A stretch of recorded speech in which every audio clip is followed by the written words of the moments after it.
नमस्ते सबैजनालाई। आज हामी important objective of physics for MBBS and engineering entrance preparation. आज हाम्रो यो पार्ट 3 हो। पार्ट 1 र 2 अलरेडी बनिसकेको छ, गएर एकपल्ट भिजिट गर्नु होला। धेरै नै इम्पोर्टेन्ट अब्जेक्टिभहरू छ त्यसमा फर इन्ट्रान्स पोइन्ट अफ भ्यूको लागि। आज हाम्रो के छ पार्ट 3। पार्ट 3 को फर्स्ट क्वेसन हेरौँ त। Sound is heard over longer distance on rainy days because option हेरौँ त। Sun travels slowly in moist air. Moist air absorbs sun. Sun travels faster in moist air. Moist air does not absorb sun. अब हेरौँ त speed of sound के हुन्छ is inversely proportional to density. Speed of sound हाम्रो के छ inversely के छ डेन्सिटीसँग के छ इन्भर्सली प्रोपोर्सनल छ हैन। स्पिड अफ सन डेन्सिटी हाम्रो घट्यो भने स्पिड अफ सन के हुन्छ इन्क्रिज हुन्छ। त्यही भएर डेन्सिटी अफ मोइस्ट एयर के हुन्छ हाम्रो लेस हुन्छ डेन्सिटी अफ ड्राई एयरसँग। डेन्सिटी अफ मोइस्ट एयर के हुन्छ हाम्रो लेस छ डेन्सिटी अफ ड्राई एयरसँग हो। त्यही भएर हाम्रो डेन्सिटी लेस भयो भने स्पिड अफ सन के हुन्छ इन्क्रिज हुन्छ। त्यही भएर हाम्रो एन्सर के हुन्छ option number C sun travels faster in moist air. किन यसको डेन्सिटी अफ मोइस्ट एयर के छ हाम्रो लेस छ, त्यही भएर हाम्रो स्पिड अफ सन के हुन्छ इन्क्रिज हुन्छ। अप्सन नम्बर सी हाम्रो के हुन्छ एन्सर हुन्छ sound travels faster in moist air. Option number C हाम्रो एन्सर हुन्छ। कि गाह्रो भएको बेला कमेन्ट गर्नु होला। भिडियो मन परेमा सब्स्क्राइब गरिदिनु होला च्यानललाई। क्वेसन नम्बर सेकेन्ड हेरौँ त।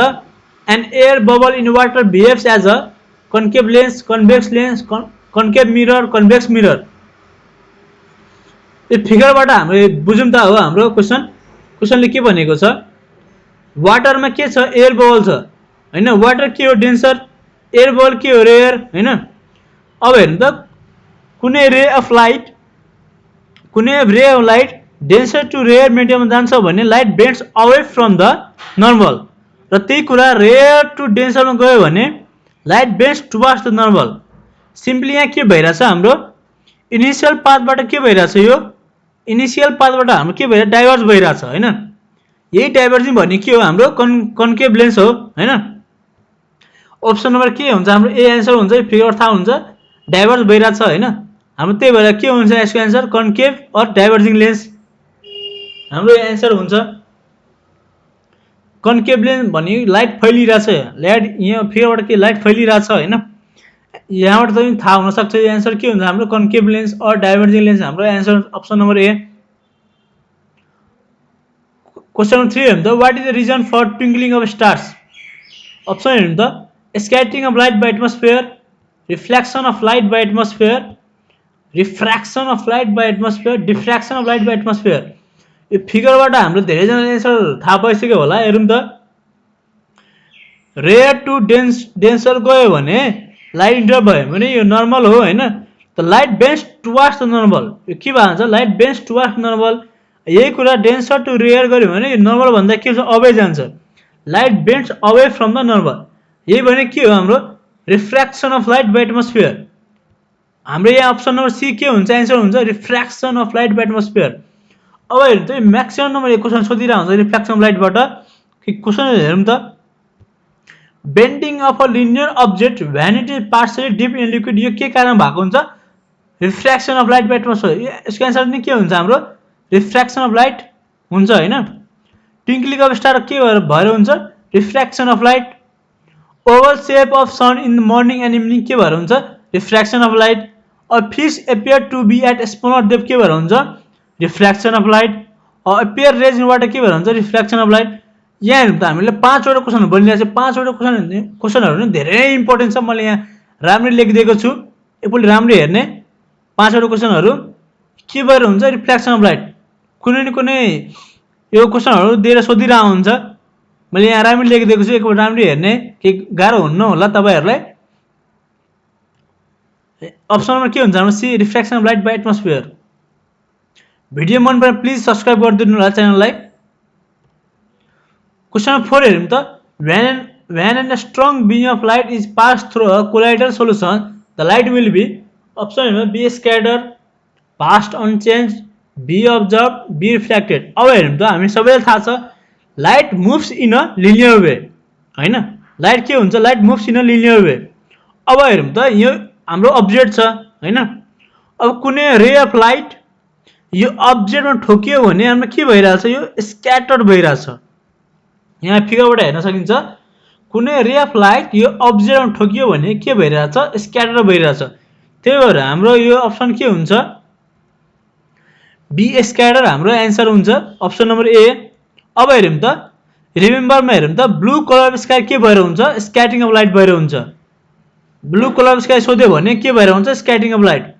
The brilliant red colour of rising and setting sun is due to scattering of light, यो पनि के भएर हुन्छ, scattering of light. Scattering of light maximum in violet colour and minimum in red colour. Maximum केमा छ, violate colour, र minimum के छ, रेड कलर। धेरै नै इम्पोर्टेन्ट छ यो। हाम्रो यहाँबाट हेरौँ त स्क्याटरिङबाट कतिवटा क्वेसन बन्छ, 3वटा क्वेसन बनिरहेछ, 4वटा क्वेसन बनिरहेछ। धेरै नै इम्पोर्टेन्ट छ क्वेसनहरू, मैले राम्रो लेखिदिएको छु। यो ब्लू कलर स्काई धेरैपल्ट सोधिएको छ क्वेसन, के कारणले हुन्छ, स्क्याटरिङ अफ लाइट। हामी हैन हेर्न सकिन्छ, तपाईहरुले गाह्रो हुन्न होला क्वेसनहरू सर्च गर्न, मैले यहाँ राम्रो लेखिदिएको छु, कुनै भिडियोमा पाउनु हुन्न होला यो यसरी लेखेको। अब हाम्रो क्वेसन 5 हेरौँ त, which of the following lens should be used to correct the defect of astigmatism? Option हेर्नु त cylindrical, concave, convex, bifocal.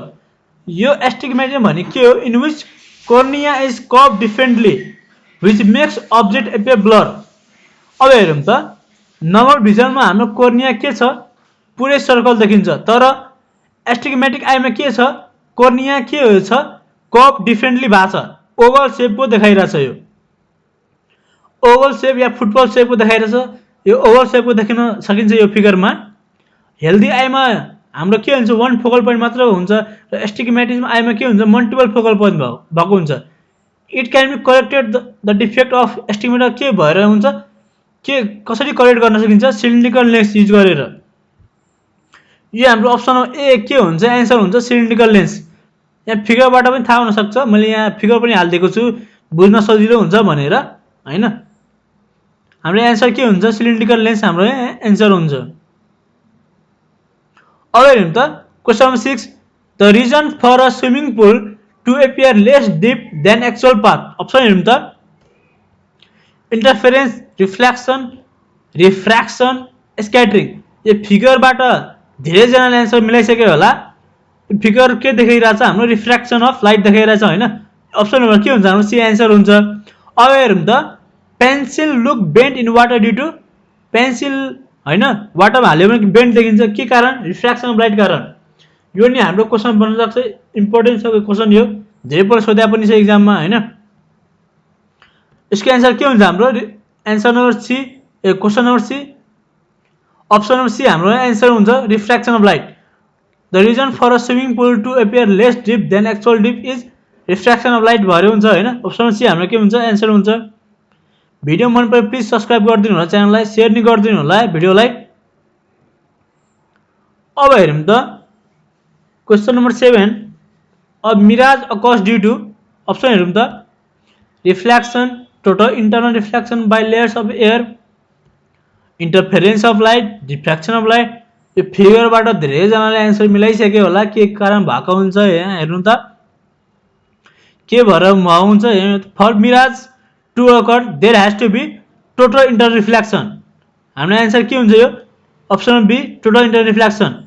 Condition के छ, light should travel from denser medium to rare medium. यहाँ पनि हेर्नु फिगरबाट के लाइट ट्राभल भएको हुन्छ, डेन्सर मिडियमबाट रेयर मिडियम गएको छ, कुल एयरबाट हैन वार्म एयरमा गएको छ हैन, denser medium to rare medium. And light should hit an angle greater than critical angle. यहाँ हाम्रो के छ, लाइट हिट भएको हुन्छ greater angle greater than critical angle hit भएको हुन्छ, यहाँ प्रोड्युस गर्दा हाम्रो मिराज फर्म भएको हुन्छ। यही कारण हो हाम्रो टोटल इन्टरनल रिफ्लेक्सन हाम्रो के हुन्छ, एन्सर हुन्छ। For mirage to occur there has to be total internal reflection. फिगरबाट हामीले एन्सर हेर्न सकिन्छ, कन्डिसन नै मिलिरहेछ। यहाँ अप्सन नम्बर के हुन्छ, हाम्रो B, total internal reflection by layers of air. Option number के हुन्छ, हाम्रो बी एन्सर हुन्छ हैन। Total internal reflection by layers of air हाम्रो एन्सर हुन्छ, अप्सन नम्बर बी। के गाह्रो भएको होला कमेन्ट गर्नु होला। अब हेरौँ त अप्सन नम्बर क्वेसन नम्बर 8 हेरौँ त, optical fibres are based on the phenomenon of interference, dispersion, diffraction, total internal reflection. यो फिगर हेर्ने बित्तिकै धेरैजनाले एन्सर थाहा पाइसक्यो होला, त्यही भएर मैले फिगर हालिदिएको छु गाह्रो नहोस् भनेर। फिगरमा के हेरिन्छ? Total internal reflection. Option number के हुन्छ हाम्रो? C sorry D, total internal reflection. Option D हाम्रो के हुन्छ? एन्सर हुन्छ। Hypermetropia or long sightedness can be corrected by using bifocal lens, cylindrical lens, concave lens, convex lens। यो हाम्रो सबै अप्सन हो। अब हेरौँ त, a person with hypermetropia can see distant objects clearly but cannot see nearby objects। यो भने के हो? हाइपरमेट्रोपिया भने लङ साइटनेस हो। यसले के गर्छ? डिस्टिङ अब्जेक्ट राम्ररी हेर्छ र नजिकको अब्जेक्ट हेर्दैन। डिस्टिङ अब्जेक्ट भनेको टाढाको अब्जेक्ट हेर्छ र नजिकको अब्जेक्ट हेर्दैन। र this can be corrected by using convex lens or यसलाई के भन्छ? कन्भर्जिङ लेन्स पनि भन्छ। अब हेरौँ त, पर्सन विथ मायोपिया भन्ने के हो? Short sightedness, can see nearby object, नजिकको अब्जेक्ट हेर्छ तर टाढाको अब्जेक्ट के हुन्छ? हेर्दैन, myopia. And this can be corrected by using concave lens or diverging lens, होइन? अब हेर्नु त, एउटा अझै आउँछ प्रेस बायोपिया। यो ओल्ड पर्सनमा देखिन्छ, होइन? यो यसमा नियर पोइन्ट र फार पोइन्ट पनि इफेक्ट भएको हुन्छ। It is corrected with the help of bifocal lens which is the combination of convex lens and concave lens. यहाँ हेर्नु त, हाम्रो 3वटा क्वेसनहरू बनिरहेको छ। यो 3वटा क्वेसन नि धेरै नै इम्पोर्टेन्ट छ, मैले यहाँ राम्ररी ल्याइदिएको छु तपाईँहरूलाई गाह्रो नहोस् भनेर। यो 3टै क्वेसन धेरै इम्पोर्टेन्ट छ। हाइपरमेट्रिया पनि सोधिरहेको हुन्छ, मायोपिया पनि सोधिरहेको हुन्छ, प्रेस बायोपिया पनि सोधिरहेको हुन्छ। हाइपरमेट्रिया केले करेक्ट भएको हुन्छ? Convex lens or converging lens, myopia concave lens or diverging lens, presbyopia bifocal lens, होइन? सोधिरहेको हुन्छ यो क्वेसनहरू, धेरै नै इम्पोर्टेन्ट छ। मैले यहाँ राम्ररी ल्याइदिएको छु। कुनै भिडियोमा यस्तो पाउनु हुनु होला, एकपल्ट राम्ररी हेर्नु। भिडियो मन पऱ्यो सब्सक्राइब पनि गरिदिनु होला च्यानललाई। त हाम्रो यहाँ के सोधिएको छ? Hypermetropia or long sight can be corrected by using, के हुन्छ हाम्रो answer? Convex lens or converging lens, होइन? अप्सन नम्बर डी हाम्रो के हुन्छ? Convex lens. अब यही मायोपिया सोधेको भए के हुन्थ्यो? कन्केभ लेन्स हुन्थ्यो एन्सर, अर डाइभर्जिङ लेन्स। तर हाम्रो यहाँ के सोधेको छ? हाइपरमेट्रोपिया, त्यही भएर हाम्रो एन्सर के हुन्छ? Option number D, convex lens or converging lens हाम्रो एन्सर हुन्छ। आजको लास्ट क्वेसन हेर्नु त, if two plane mirrors facing each other are inclined at an angle of 30 degree with each other, the number of images formed by an object lying between them is, option हेर्नु त, 10, 11, 12, 13। अब हेरौँ त, number of image n भने के हो? 360/n। यो हाम्रो n दिएको छ कति? 30 डिग्री दिएको छ। 360/30 भनेको 12 आयो। यो 12 भने के हो? हाम्रो इभेन हो। इभेन आउने बित्तिकै हामीले के गर्ने? -1 गरिदिने।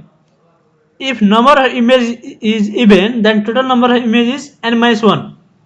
12 - 1 हाम्रो 11 के हुन्छ? 11 हाम्रो एन्सर हुन्छ, 12 हुँदैन हाम्रो एन्सर।